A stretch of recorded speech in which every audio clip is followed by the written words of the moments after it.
Di jalanan kota-kota di Jawa Barat, ada banyak anak remaja yang kehilangan arah. Tak sedikit dari mereka terlibat tawuran, mabuk-mabukan, bahkan perundungan. Banyak yang tumbuh tanpa pendampingan orang tua. Sebagian besar putus sekolah.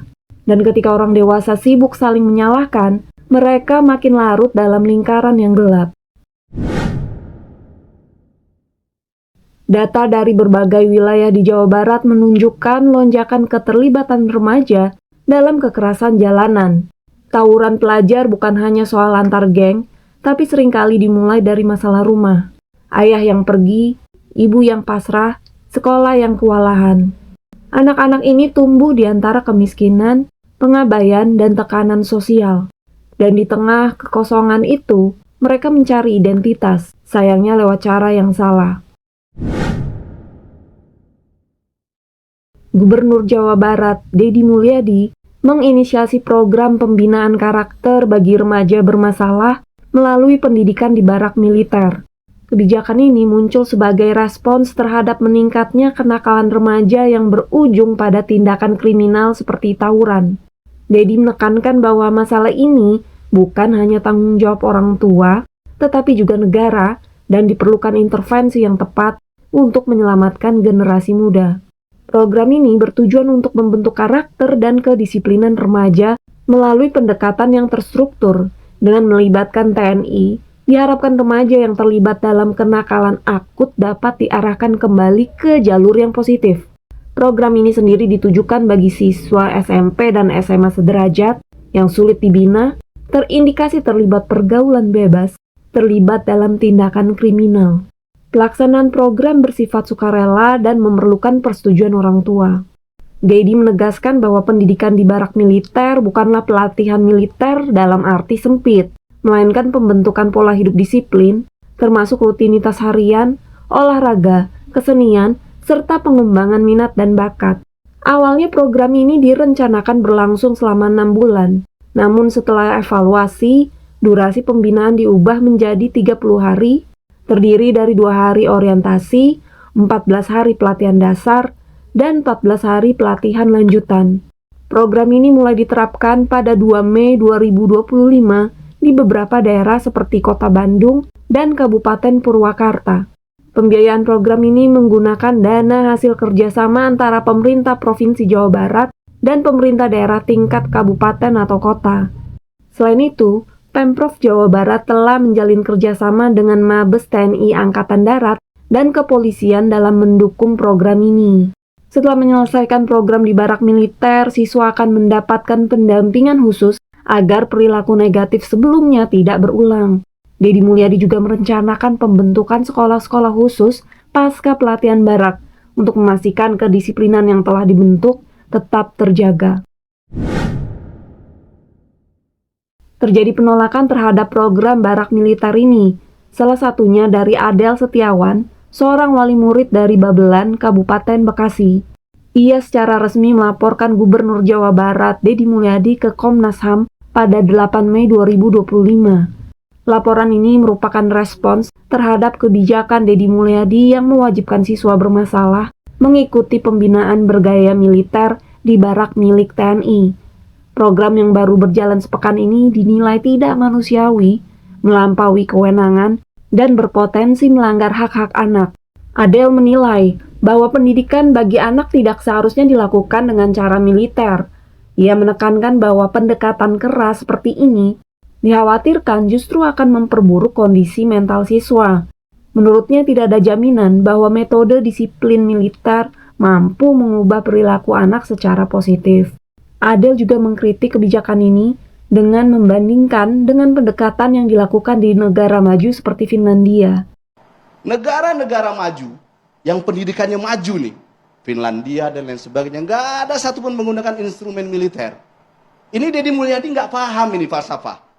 Ia menyoroti bahwa negara-negara tersebut tidak menggunakan pendekatan militeristik dalam membina anak bermasalah. Sebaliknya, mereka mengedepankan pendekatan yang lebih humanis dan biologis dalam pendidikan. Adel menilai bahwa kebijakan Deddy Mulyadi tersebut tidak sesuai dengan prinsip-prinsip pendidikan yang memanusiakan manusia. Selain melaporkan ke Komnas HAM, Adel juga berencana melaporkan kebijakan tersebut ke Komisi Perlindungan Anak Indonesia dan Kementerian Dalam Negeri. Ia mendesak Kemendagri untuk memberikan sanksi kepada Gubernur Jawa Barat dan kepala daerah lainnya yang menerapkan kebijakan serupa. Diana, seorang warga negara Indonesia yang bekerja sebagai guru taman kanak-kanak di Finlandia, memberikan tanggapan terhadap kritik Adel Setiawan mengenai kebijakan barak militer untuk anak bermasalah di Jawa Barat. Melalui akun TikTok-nya @diana_njs, Diana menjelaskan bahwa meskipun Finlandia tidak menggunakan istilah barak militer, negara tersebut memiliki sistem serupa untuk menangani anak-anak dengan perilaku bermasalah. Diana menyebutkan bahwa di Finlandia terdapat pusat pembinaan yang dikenal dengan istilah Family Center. TK saya itu satu gedung dengan sekolah anak-anak yang nakal ini. Jadi mungkin namanya berbeda, bukan barak militer. Tapi di sini tuh namanya adalah kayak family center gitu, ada bahasa Finlandianya sendiri. Nah, family center ini sistemnya kurang lebih sama, cuma nggak diajarkan kayak di Indonesia kan diajarkan untuk baris berbaris menjadi kayak wajib militer ya. Nah itu nggak kayak gitu, cuman caranya kurang lebih sama mirip lah. Tempat ini diperuntukkan bagi anak-anak yang mengalami masalah perilaku serius seperti menolak sekolah, kecanduan alkohol atau zat terlarang, serta berasal dari keluarga disfungsional. Anak-anak yang ditempatkan di pusat ini tidak tinggal bersama keluarga mereka, melainkan menginap di fasilitas tersebut untuk mendapatkan pembinaan intensif. Meskipun tidak menggunakan pendekatan militeristik secara langsung, pusat pembinaan di Finlandia menerapkan disiplin dan pengawasan ketat. Anak-anak tetap bersekolah di luar institusi tersebut dan diantar jemput oleh aparat keamanan seperti polisi. Diana menekankan bahwa meskipun berbeda dalam terminologi, esensi dari pendekatan ini mirip dengan kebijakan barak militer yang diterapkan oleh Deddy Mulyadi. Pusat pembinaan di Finlandia dilengkapi dengan fasilitas lengkap, termasuk dokter, psikolog, psikiater, dan guru. Anak-anak mendapatkan makan gratis dan berada dalam lingkungan yang kondusif untuk membentuk kembali perilaku dan karakter mereka. Pendekatan ini menekankan pada rehabilitasi dan pembinaan karakter melalui dukungan profesional yang komprehensif. Diana sendiri menyampaikan apresiasi terhadap langkah Deddy Mulyadi yang dianggapnya sejalan dengan praktek di Finlandia. Ketika kita menengok ke negara sistem pendidikan terbaik di dunia, yaitu Finlandia, kita menemukan pendekatan yang berakar pada kemanusiaan, tapi tidak berarti lunak. Di sana anak-anak yang menunjukkan perilaku menyimpang, mulai dari membangkang di sekolah, tidak patuh terhadap orang tua, hingga kecenderungan kriminal ringan, tidak serta-merta dikirim ke lembaga permasyarakatan. Sebaliknya, mereka diarahkan ke sistem yang disebut lastensuojelu, atau perlindungan anak. Salah satu bentuk implementasinya adalah Perhekeskus atau Family Center. Apa itu Family Center? Family Center bukan sekedar tempat konseling. Ia adalah pusat terpadu yang melibatkan banyak pihak, pekerja sosial, psikolog anak dan keluarga, guru sekolah, perawat kesehatan masyarakat, dan tak jarang kepolisian lokal. Tujuan utamanya untuk memetakan masalah perilaku anak secara menyeluruh, bukan hanya dari sisi anak, tapi juga lingkungannya, keluarga, sekolah, dan sosial.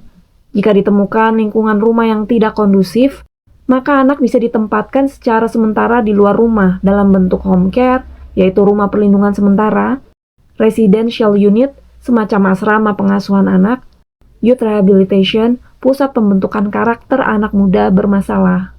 Yang penting dipahami, Finlandia tidak anti-disiplin. Justru di dalam tempat-tempat tersebut, anak-anak diberikan struktur hidup yang sangat teratur. Jadwal bangun pagi, waktu belajar, kegiatan fisik dan sosial, penerapan konsekuensi logis. Misalnya, tidak boleh ikut kegiatan jika melanggar aturan harian. Barak yang dibuat oleh Deddy Mulyadi memang tidak berlabel psikologi atau terapi profesional, tapi fungsi sosialnya sangat mirip dengan sistem Finlandia. Anak-anak yang terbiasa hidup liar didekatkan kembali dengan struktur dan tanggung jawab. Mereka dipisahkan dari lingkungan yang buruk, diberi pengalaman hidup yang baru, saling menghormati, mendengar nasihat, dan hidup teratur. Perbedaan utamanya hanya pada pengemasan. Di Finlandia, pendekatannya sudah terstruktur, sistematis, profesional. Di Jawa Barat, karena ini sebuah gebrakan, pendekatannya lebih langsung, melalui tokoh masyarakat, pendekatan kultural, dan simbolisme tegas seperti barak. Deddy Mulyadi melihat secara langsung gejala kerusakan moral dan perilaku menyimpang yang dialami sebagian anak-anak dan remaja di Jawa Barat, seperti tawuran pelajar yang kian brutal dan berulang, kecanduan gadget, konten kekerasan dan pornografi, anak-anak yang membangkang orang tua dan guru, penyalahgunaan narkoba, dan kenakalan remaja lainnya. Menurut Deddy, sistem pendidikan konvensional tidak lagi cukup untuk menanggulangi krisis karakter ini. Banyak orang tua dan sekolah menyerah menghadapi perilaku anak-anak, sehingga mereka butuh dukungan struktural dan tegas dari negara. Untuk menjawab kegentingan ini, Deddy Mulyadi menggagas barak militer sebagai tempat pembinaan karakter. Barak ini bukan penjara, melainkan tempat pelatihan disiplin dan tanggung jawab, pengenalan nilai-nilai kebangsaan, etika, dan kerja keras, pendidikan bela negara, dan pembinaan mental spiritual didampingi oleh TNI, tokoh agama, dan psikolog. Mereka yang dikirim ke barak ini bukan orang jahat, melainkan anak-anak yang masih bisa dibina agar tidak jatuh ke dalam kenakalan yang lebih dalam. Deddy tidak pernah mengklaim bahwa ini solusi tunggal.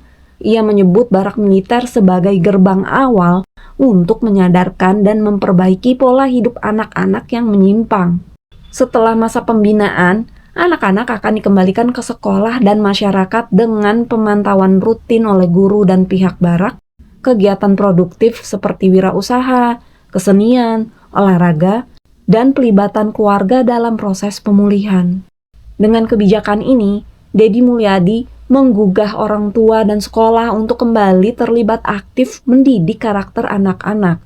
Ia juga mengundang partisipasi TNI Polri dan masyarakat sipil dalam urusan moral anak bangsa. Ia menawarkan satu contoh konkret bahwa negara tidak boleh diam melihat generasi muda terseret dalam kerusakan karakter. Barak militer ini sebenarnya menyerap kearifan lokal Sunda, seperti nilai silih asah, silih asih, dan silih asuh. Silih asah, saling mengasah, saling mendidik, mengandung arti saling memberikan ilmu, nasihat, dan pengetahuan antar sesama. Dalam konteks sosial, artinya kita mengajak orang untuk saling membimbing, memberi pemahaman, memperbaiki satu sama lain dengan bijak. Contohnya, guru membimbing murid, orang tua memberi petuah kepada anak, teman saling mengingatkan agar tidak berbuat salah. Silih asih, saling mengasihi, saling menyayangi, menekankan pentingnya cinta kasih, kepedulian, dan empati dalam hubungan antar manusia. Dalam konteks sosial, nilai ini mendorong masyarakat untuk tidak membenci, menindas, atau menghukum dengan dendam, tapi dengan kasih sayang. Contohnya menyentuh hati anak-anak bermasalah dengan kepedulian, bukan hanya hukuman. Silih asuh, saling mengasuh, saling membimbing, menggambarkan sikap saling menjaga, membimbing, dan melindungi dengan rasa tanggung jawab moral. Dalam konteks sosial berarti orang yang lebih tua membina yang muda, yang kuat membantu yang lemah, bukan lepas tangan. Contohnya negara hadir untuk membina remaja nakal agar tidak terjerumus lebih jauh.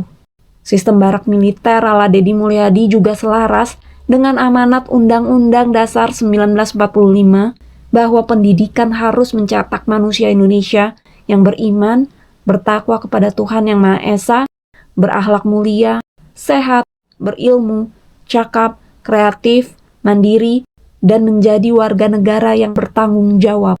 Langkah Deddy Mulyadi bukan solusi instan, tapi sebuah pemicu pergerakan.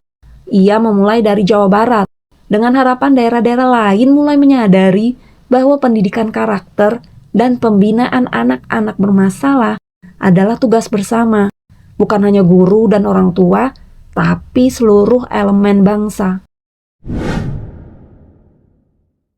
Masyarakat harus menyadari bahwa anak-anak yang bermasalah bukan hanya tanggung jawab keluarga atau sekolah, melainkan juga hasil dari kondisi sosial di sekitar mereka. Warga bisa terlibat dalam kegiatan mentoring, pelatihan kerja, atau kegiatan sosial berbasis RT/RW untuk membina remaja.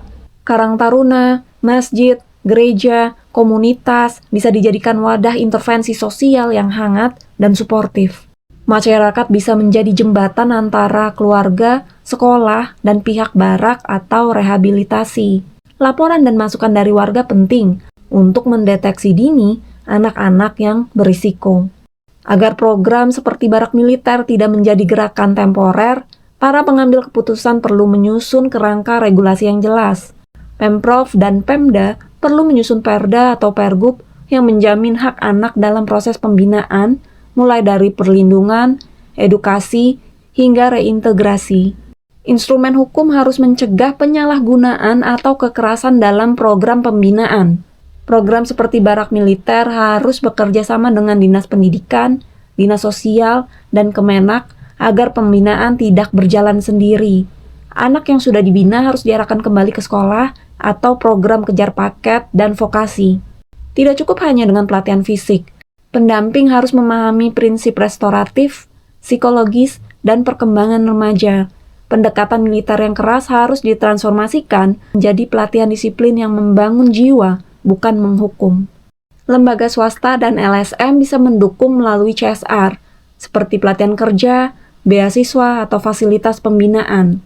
NGO dan komunitas bisa bantu monitoring dan edukasi masyarakat tentang pendekatan rehabilitatif. Sedangkan media punya peran membentuk opini, makanya harus menyuarakan narasi pembinaan dan pemulihan, bukan hanya mengeksploitasi citra nakal anak-anak ini. Media juga bisa membantu mengangkat kisah sukses mantan anak bermasalah yang berhasil bangkit. Dengan pendekatan yang inklusif dan evaluatif, program ini dapat menjadi model pembinaan remaja yang efektif dan berkelanjutan.